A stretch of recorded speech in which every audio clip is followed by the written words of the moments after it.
We're going to try to help you today with how to parent your adult children without losing your sanity. I'm Dr. Paul. And I'm Vicki Jenkins.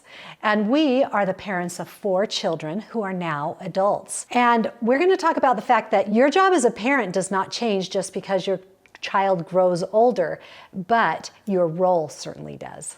Here are 4 tips to help you make it a more joyful experience.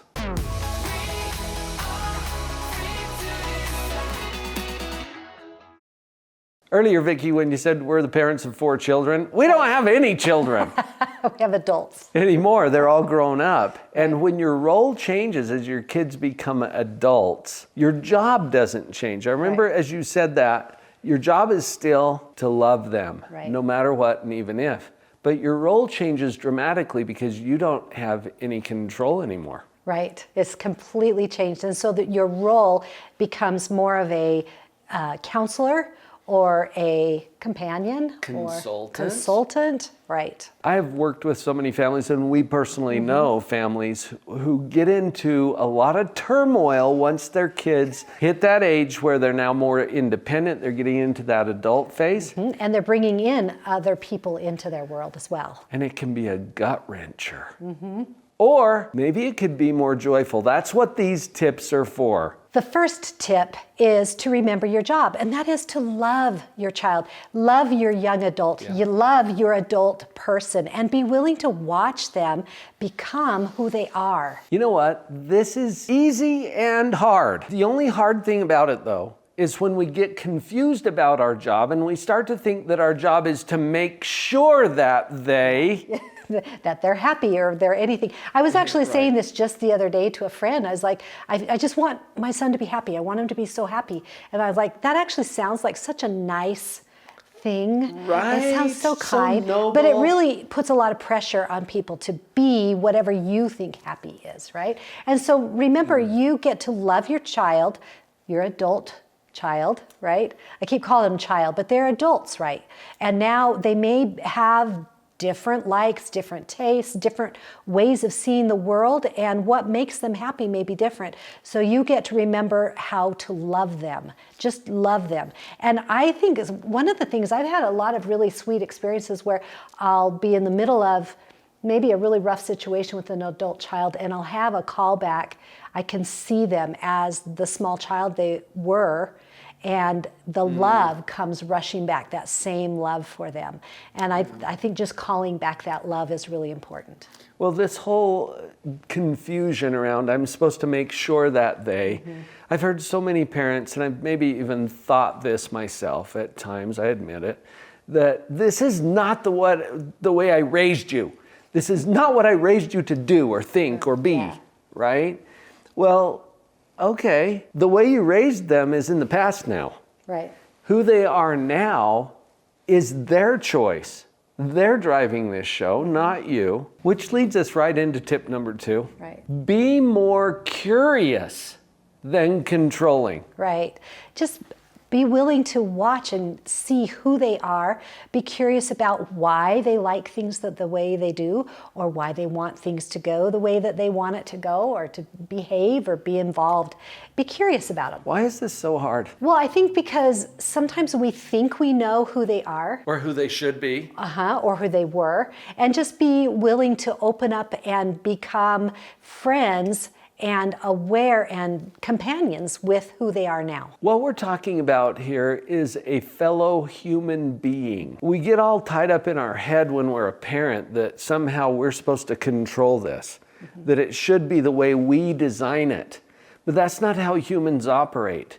And you're going to raise your kids however you raise them, and then when they become adults, they're running the show. Now, they'll call back to many of their experiences that they've had with you. They'll remember the training that you've given them, and they're going to apply it in their own uniquely human way. And this is a little tough for parents. That's why curiosity, I think, is such a powerful antidote to being controlling. Or judgmental. You know what the number one complaint I hear from adults about their parents is? That they're too probably controlling. Yeah, they want to run the show. and it just irritates and annoys them. It irritates you. Think about your own experience. Have you ever felt that maybe your parents or someone else in your life was being too controlling? Well, now you're on the other side of that. So we're going to shift that out for being curious. And this opens up all kinds of possibilities. Tip number 3 is to focus on principles before the problems. Problems come up. Oh, sure. Right? But principles are more fundamental. I usually use this list with couples, but I want to give you 9 principles that are guaranteed to save your relationship with your adult child. Does that sound good? Sounds good. Now, it's labeled 7 principles that are guaranteed to save your marriage, but really we're looking at your relationship with your adult kids in a similar way because they're there by choice now. I'm going to give you the 9 principles that are guaranteed to save your relationship with your adult child. It's labeled a little differently, 9 principles that are guaranteed to save your marriage. But really, we're talking about the same kind of a dynamic because you're dealing with an adult human who has the agency and the ability to opt in or opt out of this relationship. Go to the URL on the screen right now, drpauljenkins.com/9, the number 9, principles, all one word, and we'll put this right in your inbox. Here's the 4th tip. Put the relationship before the rules. And which rules am I talking about here? Right. You know, this is just something that's kind of a little bit different. When I first became a mother-in-law. Oh, when you first became a mother-in-law. Right. And I know we're talking about your adult child, but a lot of the times your adult child will bring in some partner. And you get to become the mother-in-law or the father-in-law or however you want to call it.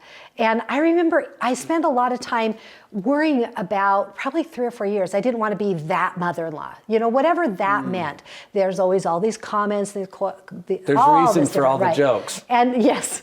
And so I remember one day finally it hit on me. I wanted to figure out I just wanted to show up as the mother I wanted to be, the mother-in-law I wanted to be. So I wanted to focus more on the relationship that I wanted to cultivate and the way I wanted to show up in the relationship. So instead of trying to control anything or trying to worry about, rules of this is how a mother-in-law should do things or shouldn't, I was just trying to be me authentically in a way of genuinely being curious about and loving this other adult human, whether it be the married in, the partnered in child, or the one that was now an adult that was a child of mine. You know, when you said the word should, it brought up for me exactly what we're talking about with rules. And you'll notice this happening. I should be this way. My son or daughter should be that way. Right. And we create all of these rules in our head. So we're going to put the relationship before the rules. Right. And they'll pop up, I promise.